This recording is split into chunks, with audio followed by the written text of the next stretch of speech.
c'est Chichi. On se retrouve aujourd'hui pour préparer une tarte sans gluten à la crème de millet Millennium. Moi j'adore le millet, c'est une céréale extraordinaire.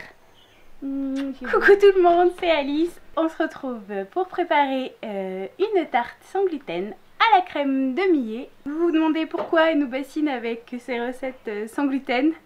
À vrai dire, c'est que où est le challenge à faire de la pâtisserie avec gluten? Pour cette tarte, on va devoir faire plusieurs préparations. On commence tout de suite avec le fond de tarte.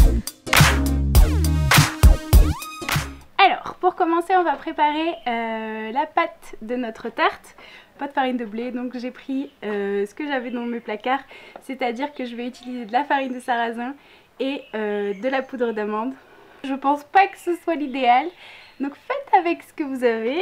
On va commencer par, dans un saladier, mélanger les éléments secs, c'est-à-dire la farine, le sucre, le sel, moi je vais mettre un peu de cannelle, et puis ensuite on incorpore les éléments humides, c'est-à-dire pour moi à peu près 80 g de beurre et un demi-verre d'eau.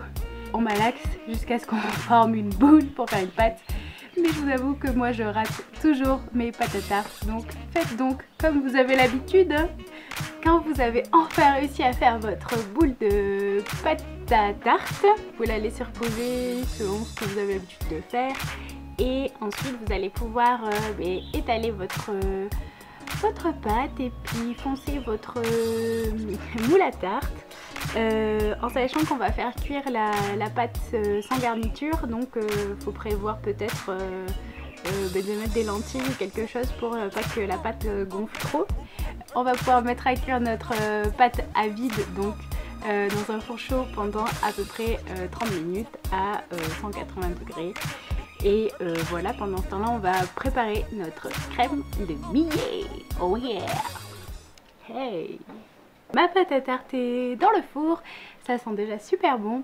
On va pouvoir passer à la préparation de la crème de millet. Mais d'abord, c'est quoi le millet? Le millet, si vous ne connaissez pas, c'est ça. Donc hop, j'essaie de vous montrer un peu plus près. Je sais pas si on voit rien, hein. Ouais, on voit absolument rien. C'est une céréale, évidemment sans gluten, parce que sinon ça serait trop de la triche. Je vous lis ce qui est écrit: grain léger et digeste, agréable en gratin ou comme base de farce. C'est une excellente céréale sans gluten et surtout bourrée d'éléments nutritifs.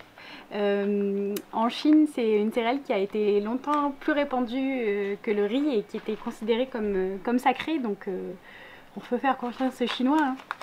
Ça c'est the best. Alors qu'aux États-Unis, c'est considéré comme de la mauvaise herbe. Ils sont fous ces Américains.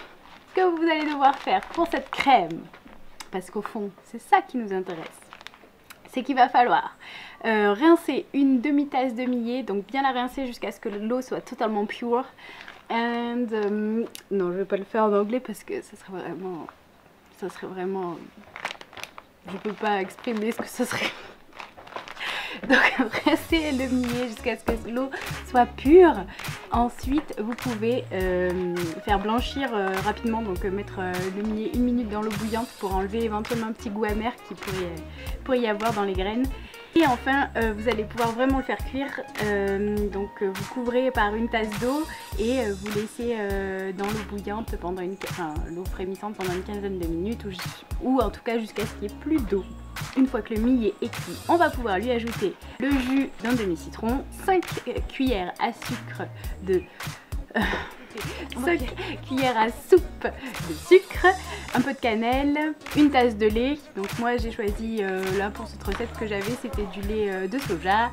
Et enfin on peut également mettre une cuillère à soupe de beurre de cacahuète ou d'un autre beurre de noix pour enrichir un peu la préparation. On mélange bien, on mixe jusqu'à obtenir une pâte totalement lisse. Il faut aussi que vous sachiez que le millet est très riche en phosphore et en zinc, et donc il a des vertus antirides. C'est pour ça que moi j'utilise aussi cette préparation de crème comme crème antiride, et ma foi j'en suis plutôt contente. C'est ma crème de jour quoi, ou parfois même ma crème de nuit, hein, parce que moi j'utilise la même crème pour le jour et la nuit en fait. Franchement ça marche aussi bien le jour que la nuit, c'est fou. Maintenant que votre crème est bien lisse, vous pouvez la goûter pour vérifier qu'elle est délicieuse. Et on va pouvoir passer à la partie la plus fun, c'est-à-dire le topping. On va faire une version un peu cheesecake, c'est-à-dire qu'on va confectionner un coulis de fruits qu'on va pouvoir verser sur notre crème. Et ça sera l'apothéose suprême de ce gâteau sans gluten. Pour votre coulis de fruits, vous choisissez un fruit, laissez-vous aller à toutes vos idées, toutes vos idées fruitées, olé. Moi je vais utiliser un ananas. Pour le coulis de fruits, rien de plus simple. Vous vous débrouillez pour couper votre ananas. Déjà faut l'éplucher, ça c'est pas le plus marrant. Si vous trouvez quelqu'un qui s'ennuie, toujours pareil, vous pouvez lui confier cette tâche. Vous épluchez votre ananas, vous le coupez en petits morceaux, vous le faites cuire dans une casserole. Et puis au bout d'une dizaine de minutes, vous allez pouvoir vérifier que c'est bien cuit. Si c'est le cas, vous pouvez ajouter une cuillère à soupe de fécule pour épaissir un peu le liquide. Et vous laissez cuire encore 5 minutes. Et je pense que ça va être prêt. Versez cette préparation génialissime sur votre tarte, sur la crème de votre tarte. Ensuite, vous mettez l'ensemble au frigo pendant quelques heures avant de pouvoir le sortir pour le goûter et la dégustation.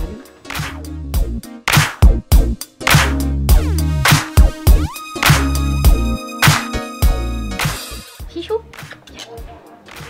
chichi, maman, allez viens.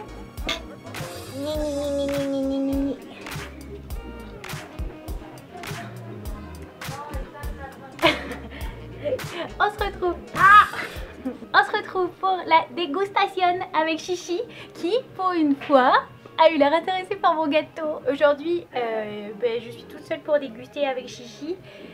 Il n'y a pas d'invite. Bon, alors je fais la dégustation toute seule. C'est parti. Déjà, c'est très beau. Hein. C'est un petit peu allez ou allez again, mais c'est quand même beau. Est-ce que vous entendez la musique en fond sonore? Allez, c'est parti.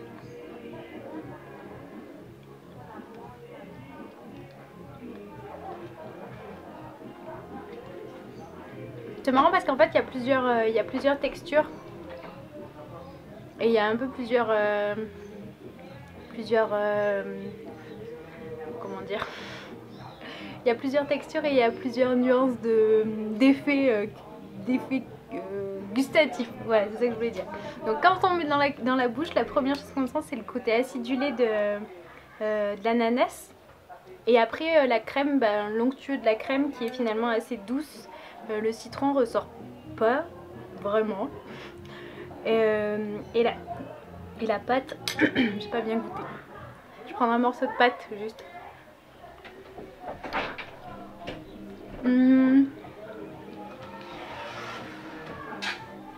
Finalement la pâte elle est pas trop mal. C'est une pâte, elle fait un peu pâte sablée. C'est un peu comme presque une pâte à biscuit. On sent bien le goût du sarrasin. Mais franchement ça va, c'est bon. C'est pas dur, c'est pas sec. Franchement la pâte est cool. Je regoute tout l'ensemble pour voir.